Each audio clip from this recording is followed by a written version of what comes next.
Assalamualaikum warahmatullahi wabarakatuh dan selamat berhujung minggu. Cikgu, saya mohon maaf pagi ini saya mengganggu waktu cuti cikgu. Pada pagi ini saya nak berkongsi dengan cikgu um, cara untuk mengambil kedatangan PDPR murid. Okay, sebelum ni kita telah pun mengisi pelaporan harian guru. Kali ini saya nak berkongsi dengan cikgu berkaitan dengan mengisi kehadiran PDPR murid. Okey, pertama sekali cikgu pergi ke bahagian inilah, bahagian sistem pelaporan PDPR ni. Cikgu login macam biasa. Laporan kehadiran murid ni tidak susah, tidak merumitkan, cuma kita perlu isi mengikut bilangan kelas yang kita ada pada hari tersebut. Okey, cikgu, saya dah buka paparan sistem pelaporan PDPR. Okey, disebabkan saya buka pada waktu bukan waktu bekerja, jadi sistem ni ditutup sementara lah. Okey, saya terangkan satu persatu. Okey, cikgu, pertama sekali cikgu kena isi dahulu pelaporan PDPR harian. Okey, cikgu isi dulu bahagian pelaporan PDPR harian. Contohnya hari itu cikgu nak isi bahasa Melayu. Cikgu isi dulu bahasa Melayu kat sini. Okey, selepas siap isi bahasa Melayu, cikgu tekan pula kehadiran PDPR. Okey, pergi ke kehadiran murid. Okey, di sini cikgu boleh pilih rendah, mata pelajaran darjah berapa cikgu nak isi itu. Saya mengambil jadual saya lah. Saya ajar bahasa Melayu darjah 4. Klik di 4. Saya buat pada hari 15 hari bulan Julai. Okey, saya buat tarikh yang lepas. Saya ajar subjek bahasa Melayu. Bahasa Melayu. Okey. Dan saya ajar kelas 4 Anggerik. Okey, disebabkan kelas 4 Anggerik ni tak terlibat dengan kelas pemulihan Cikgu Noziha, jadi saya boleh mengisi semua sekali murid ni dengan menanda ataupun dengan tik pada ruangan yang diberikan sebelah kanan cikgu ni. Okey, cikgu tik lah sampai habis.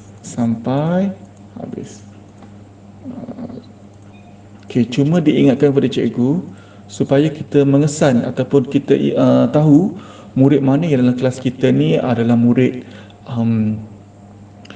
cicir, murid yang tak pernah hadir pun ke sekolah. Mungkin ada dalam senarai kelas kita ni. Jikalau ada, cikgu tak perlu tik lah. Contohnya saya bagi contohnya Nur Alia Safira ni, dia memang tak pernah hadir, dia memang tak kita dah pergi rumah dia, dah pergi hantar modul tapi dia tak ada juga. Kita boleh letak dia sebagai murid cicir lah. Okey, kita dah pergi rumah dia, dia tidak ada, kita dah usahakan dapat maklumat daripada ketua kampung pun tak tahu, jadi kita antiklah dia. Sekiranya modul tu sampai, sekiranya bahan-bahan tu sampai kepada murid, kita dah sampaikan maklumat kepada semua, kita tandakan dia sebagai murid yang hadir.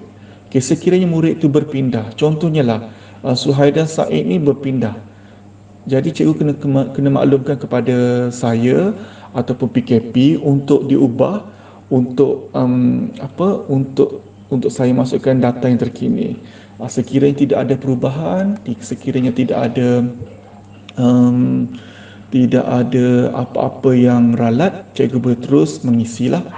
Okay, selepas selesai, cikgu sambut lagi sekali mula 7, cikgu boleh tanda sebagai simpan. Okey, sebab saya pun telah buat benda tu sebelum ni, jadi data tadi telah pun ada lah. Okey, di sini saya bagi contoh kelas bahasa Melayu yang terlibat dengan pemulihan.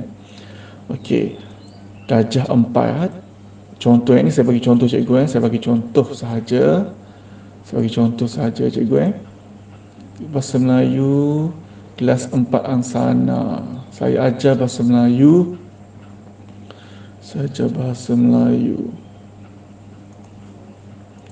Dan kelas 4 Angsana. Untuk kelas 4 Angsana ni cikgu, ada murid yang terlibat dengan kelas pemulihan. Jadi, cikgu kena semak dahulu senarai nama murid yang terlibat dengan pemulihan. Okey. Saya telah ada senarai nama, ni tahun 3, ni tahun 4, 4 Ansana. Okey, ni 4 Ansana. Okey. 1, 2, 3, 4, 5, 6, 7. 7 orang murid ni terlibat dengan kelas pemulihan bahasa Melayu. Jadi pada ruangan sini, cikgu tandakan yang terlibat dengan kelas cikgu sahaja. Okey, yang terlibat dengan kelas pemulihan ni, 7 orang ni cikgu tak perlu tanda. Okey, macam Farizan, Zulfade, Sunil ni, cikgu tak perlu tanda. Okey, mana Farizan ni tak perlu tanda. Daniel, ada ke Daniel? Daniel tidak ada. Okey, ni terlibat dengan kelas cikgu, ni terlibat dengan cikgu, ni terlibat dengan cikgu. Aidil Taufan dengan cikgu. Farizam ni kelas pemulihan, jadi tak perlu tanda. Hanafi kelas cikgu, Harzik kelas cikgu, Zakwan ada Zakwan. Zakwan cikgu tak perlu tanda. Begitulah sampai seterusnya. Cikgu tanda murid yang terlibat dengan kelas cikgu saja. Bila dah siap, cikgu simpan. Okey, lepas dah siap cikgu klik simpan. Okey. Untuk subjek pendidikan moral, saya ajar pendidikan moral. Cikgu pergi dekat rendah, cikgu pilih apa, cikgu pilih tahun dulu. Cikgu sistem tu pula. Okey.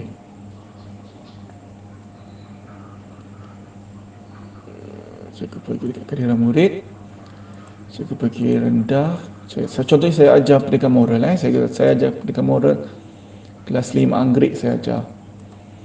Jadi cikgu pergi dekat ni, subjek pendidikan moral. Pendidikan moral. Okey. Cikgu pilih kelas. Saya ajar kelas 5 Anggerik. Cikgu pilih pengisian. Untuk kelas pendidikan moral ni, bukan semua murid terlibat dengan pendidikan moral. Okey, cikgu tengok senarai nama yang diberikan oleh Cikgu Nazrul dahulu.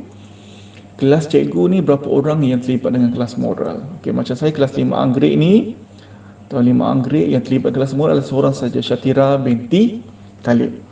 Jadi saya tandakan kehadiran untuk Syatira binti Talib saja.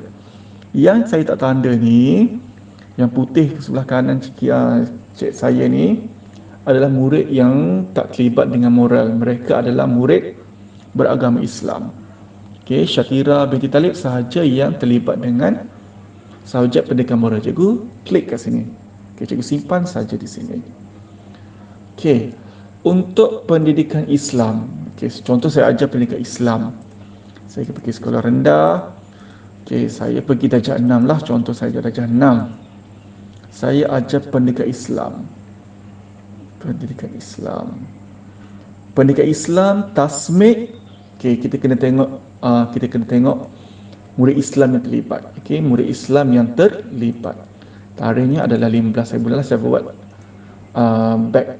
tarikh backdated. Jadi saya bagi 15 bulan lah. Pengisian dia, saya kena tahu murid mana yang terlibat dengan subjek pendidikan Islam. Saya pergi dekat NIM, senarai nama, saya akan pergi ke kelas 6 Anggerik. Saya akan tik murid yang terlibat dengan pendidikan Islam ataupun murid beragama Islam. Ada 14 orang murid yang terlibat dengan pendidikan Islam. Jadi cikgu tandalah di sini siapa murid yang terlibat dengan subjek pendidikan Islam, murid yang beragama Islam. Yang moral cikgu tak perlu tanda. Lepas siap cikgu tanda, cikgu simpan.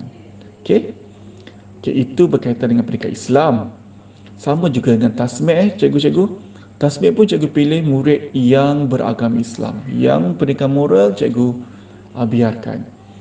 Okey, saya buat pula untuk kelas pemulihan khas. Okey, seperti biasa kita pilih rendah. Okey, sebenarnya ada kolom, ada ruang pemulihan khas, tetapi dia bermasalah bila di sini cikgu. Okey, bila nama kelas ni, sila pilih kelas. Tidak keluar nama kelas pemulihan yang didaftarkan. Okey, pihak JPN dah bagi tahu mereka akan murnikan bahagian pemulihan khas ni nanti. Okey, buat masa sekarang Cikgu Noziha perlu mengisi kehadiran kelas pemulihan khas dengan tik D2 ataupun D3 ataupun D4. Okey, Cikgu Noziah tik di bahagian tu saja. Contoh Cikgu Noziah hari tu ada kelas bahasa Melayu pemulihan D2. Okey, tulis D2, tanda D2, tarikh, bahasa Melayu pemulihan, nama kelas Anggrek. Okey, pengisian dia. Kita tekan pengisian dia. Tengok pada senarai nama yang Cikgu Noziah bagi. Cikgu Noziah bagi murid kelas tahun 2 Anggrek yang terlibat dengan pemulihan khas adalah seramai 13 orang. Jadi Cikgu Noziah tiklah siapa murid yang terlibat dengan kelas pemulihan cikgu. Sekiranya dia tak terlibat, cikgu tak perlu tik. Selepas siap tik, cikgu simpan. Itu adalah sedikit perkongsian berkaitan dengan pengisian kehadiran murid PDPR, pelibatan murid dalam PDPR. Jadi cikgu ada sekiranya ada sebarang masalah, cikgu boleh berhubung dengan saya. Saya akan cuba bantu apa yang saya tahu. Okey cikgu, hari ini cikgu boleh godeh-godeh, cikgu boleh cuba-cuba, cikgu boleh mengisi kehadiran, cikgu cuba untuk mengisi. Sekiranya ada masalah, cikgu boleh berhubung dengan saya lah. Okay, terima kasih cikgu, selamat beruji minggu dan juga selamat bercuti. Assalamualaikum.